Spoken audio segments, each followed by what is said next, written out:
Hey, what's going on, everyone? Welcome back. My name's Will. This is the With Me YouTube channel. As always, quick sales pitch before we get into today's video. Like, comment, subscribe. Those are three things I always really appreciate whenever you guys do that. It really helps push my content out there and pleases the whole YouTube algorithm. So it's totally free to subscribe. If you like the content, like the Mustang, TRX, modifying, or lifestyle, go ahead, hit that subscribe button. You'll really enjoy the channel, I promise you. So a few weeks ago, I made a video, 5 things why you should love the new S650 Mustang. So I figured today we're gonna do the complete polar opposite. We're gonna give you 5 reasons why you should absolutely hate the new S650 Mustang. And just to be fully transparent, these are very, very minor things. Hate is a very strong word. These are totally things that you can live with. And honestly, it took me quite a bit to find 5 things that I really don't like about this car. So let's go ahead, dive into it. Take everything that I say with a grain of salt, guys. And let me know your opinions down below on what you guys think and what you guys think about the S650, what you love, what you hate, whatever you want to do. All right, let's dive into the video. First things first on what I hate about the S650. And what it has to be is just the quality control when it comes to the actual fit and finish of the body panels on the S650. A lot of people have had this issues from what I've seen on the forums, I'm on the Facebook group, and one that I'll point out to you just really quick is the front bumper fitment. So as you can see, right here, around the headlight, it's not too bad on this one. It kind of fits relatively well, but you can still see there, you can kind of see into the bumper. You can see the mounting bracket right there, and this is the good side. So standing front right here, you would never see that, but again, brand new vehicle that's never been hit or anything like that, this should be a little bit more pushed in like that, so it's nice and fit. But then if we go over to the driver's side, you can see right over here, you got big gap right there. Look at that. You could stick your finger into it right there. And this bumper has never been taken off before. You can see even that flex right there. Bumper's never been taken off before. That's just literally how they come from the factory. And I've seen a ton of people complaining about this. So, not a massive deal. I do think that you can take it to some dealerships, and if they have a body shop at the dealership, they will go ahead and refit this and correct all the gapping. But again, when you're buying a new vehicle, the last thing you want to do is having to bring it to a body shop to get it, properly aligned. It should be coming properly aligned from the factory. So that's number 1 on my list. So number 2, to piggyback off of that, is going to be the paint quality, or how these things come from the actual factory. With black in particular, it's, what they say about black cars, it's, when you have a black car, it's the best 10 minutes ever, because after 10 minutes, they're dirty again. It's near impossible to keep black, clean. But they're also, they show the most imperfections as well. And I hope I can kind of relay this on video, but there is a good amount of orange peel from the actual factory. Hopefully you guys can see it there. Like I said, it's really hard to relay this on video, but again, a lot of people, in particularly people with darker color cars, are complaining about the paint quality. Again, I fully understand this is a $40,000 to $50,000 car. You can't expect the world, but hey, these dark horses that aren't going to be getting any different quality paint, they're coming from the same factory, same paint booth that these are getting painted on, and they're $70,000. Yeah, the paint quality should be a little bit better. And again, I know it's going to be really hard to pick it up on video, but there's definitely some orange peel in there. There's a lot of swirl marks in there. I know that comes from crappy detailing, from the dealerships and all that.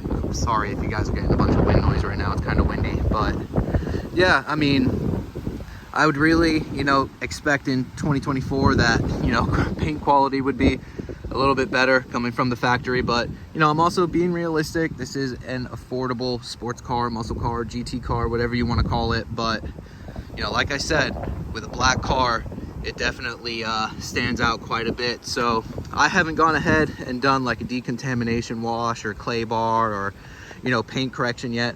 Once I do all of that, this will look, completely different. But again, that's something that if you can't do it yourself, you're going to be spending a good amount of money, to get done. And I just wish that Ford would have put a little bit better quality paint on these cars. All right, so for number 3 on the list, we're going to be jumping on the inside. And this honestly isn't so much something I hate, but just something that doesn't really make much sense to me. And I think in the near future, Ford is going to change this.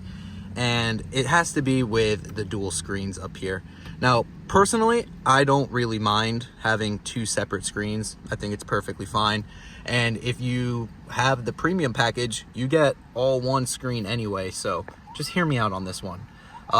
If you guys have followed the new Bronco and all of that, I had one as well at a 2022 Wild Track, and for 2021, 2022, and I believe 2023, they had like 3 different screen options. You can get the very standard screen, which I think was 6-inch.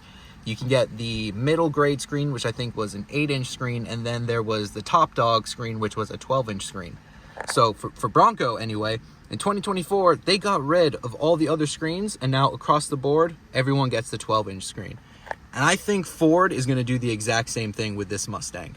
I think that, yeah, you can sell the early models, you know, giving them the big screen and the premium package, but, you know, logistically speaking, I just find it like an absolute nightmare. Why didn't you just do one screen across the board for everyone? I understand you want to try and sell that premium package or whatever and then offer the people the 2 separate screens, but logistically speaking, and then I think from like a manufacturer standpoint, it would just make more sense to keep it universal and have one infotainment screen or system or layout across the entire, you know, model lineup. You know, why have, you know, for base versus premium, have 2 different screens? You know, I understand it from, you know, you want to make money, but at the end of the day, wouldn't you guys save a hell of a lot of money when it comes to manufacturing if you just did everything across the board? When it came time for repairs, everything was across the board.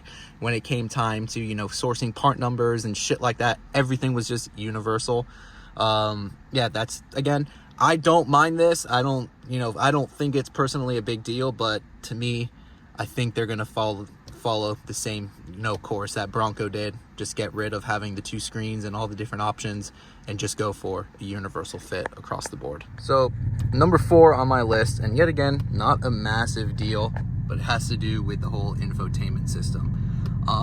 Honestly, sometimes it's really glitchy, really laggy, especially when it comes to connecting the Apple CarPlay. Sometimes it'll fully connect and then nothing's actually working, and I have to go into my phone, disconnect it, reconnect it. Sometimes I actually have to pull over, shut off the vehicle, turn it back on, reconnect, or go into my phone, turn it off. It's honestly just kind of glitches out sometime. And honestly, it doesn't happen all the time, but when it does happen, especially like if you're in a rush, it is kind of annoying.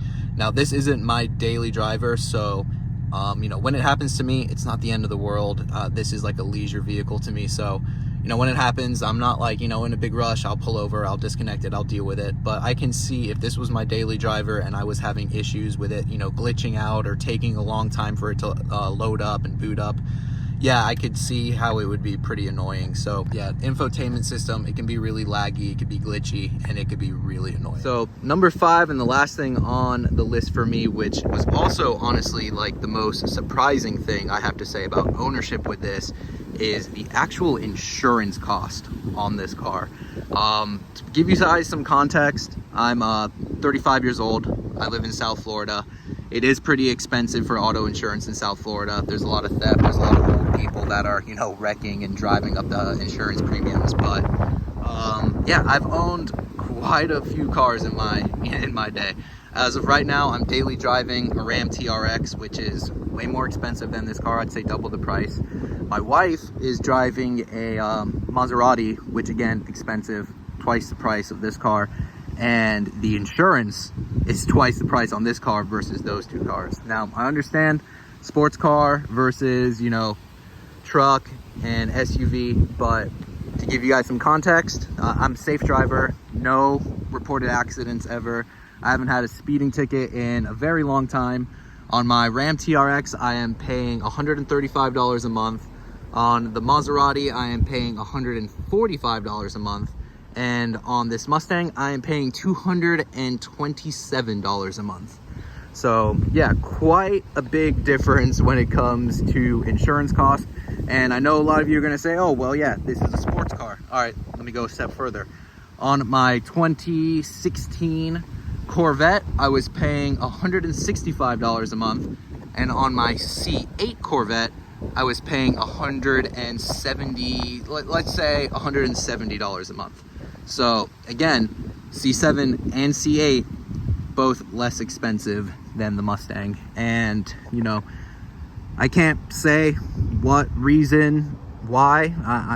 Maybe it's because these things have a history of spinning out and wrecking, or maybe they're, you know, prone to getting stolen, or, you know, maybe I don't know, maybe they're just a common vehicle in younger crowds that, you know, hike up the insurance costs. But yeah, I was pretty shocked when it came time to insure this thing, and how much more expensive it was than all my current vehicles and the past vehicles that I had. So if I could give any prospective buyers out there a bit of advice, it would be get your insurance quotes before you pull the trigger on purchasing one of these things, because I think the cost might be a bit surprising to you guys. So that's gonna do it for this one, guys. Quick video today, just 5 very minor, minuscule things that I dislike about the 2024 Mustang GT.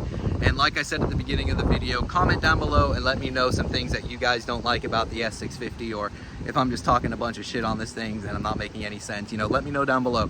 But as always, guys, my name's Will. This is the Wimmy YouTube channel. Hit that like button, hit that subscribe button, and I'll see you all in the next one, everybody. Later.